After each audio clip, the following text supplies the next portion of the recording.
Poezijos chuliganų pravardžiuoto Kazio Binkio vadovaujami keturvėjininkai tarpukariu metė iššūkį nusistovėjusioms literatūrinėms normoms, išleisdami avangardinio meno žurnalą Keturi vėjai.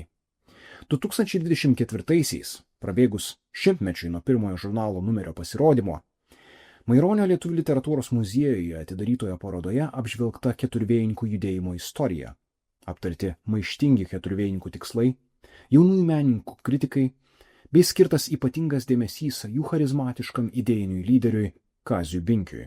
Žengiant į parodą, lankytojai pasitinkami Kazio Binkio anūko, Vilniaus dailės akademijos dėstytojo Viktoro Binkio darbų, o pavadinimas Kabinkis keturvėjininkams būdinga maniera įspėja neprapulti lietuviško avangardinio meno istorijos verpetuose.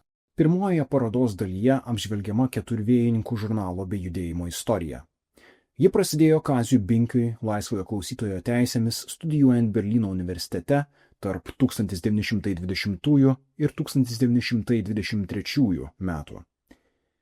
Įkvėptas tenykštės į grubų ir cinišką ekspresionizmą linkusios bohemos kultūros, Binkis pradėjo organizuoti bendraminčius su tikslu puoselėti panašias tendencijas tarpukario Lietuvoje.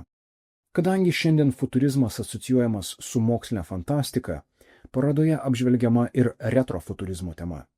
Tarpukariui būdinga Lietuvos ateities vizija, išpranašavusi kai kuriuos 21 amžiaus kasdienybės aspektus, kaip tai liudija tuometinė spauda. Veikiami rusų poeto Vladimiro Majakovskio, keturvėjininkai puoselėjo lietuvišką futurizmą ir ekspresionizmą, rinkosi į susibūrimus paldienikus, kritikavo tuometiniai literatūrai būdingus sentimentus, kaimo ir praeities idealizavimą, rašė apie triukšmingą miesto gyvenimą, reiškė savo meilę ironijai, maištui ir jaunystei. Avangardistų judėjimas nepraėjo be kritikos.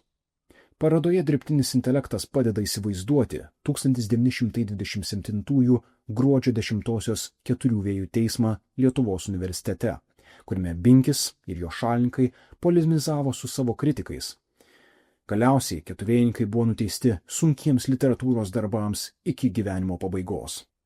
Čia lankytojai turėjo galimybę išmokti skirtumo tarp romantinio Maironio pavasario ir futuristiškai aprašyto gaspadoriško, tarmiško ir ironiško Kazio Binkio pavasario.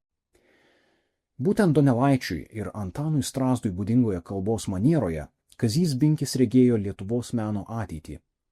Pastangas tą ateitį kurti įspūdingai iliustruoja paslėpta parodos dalis, įkvėpta poemos Kiškių sukilimas. Parodos pabaigoje tęsiama teismo tema. Tik čia jau apžvelgiama paties Kazio Binkio asmenybė, tiek niūriosios jo gyvenimo pusės bei nesėkmės, tiek jį išteisinantys bruožai.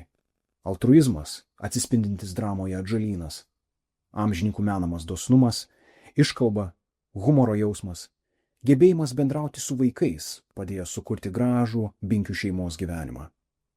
Po poeto mirties visai Binkių šeimai suteiktas pasaulio tautų teisuolių vardas už pastangas gelbėti žydų gyvybės Antrojo pasaulinio karo metu. Nors Binkis mėgo fotografuotis, deja jis niekada nebuvo nufilmuotas.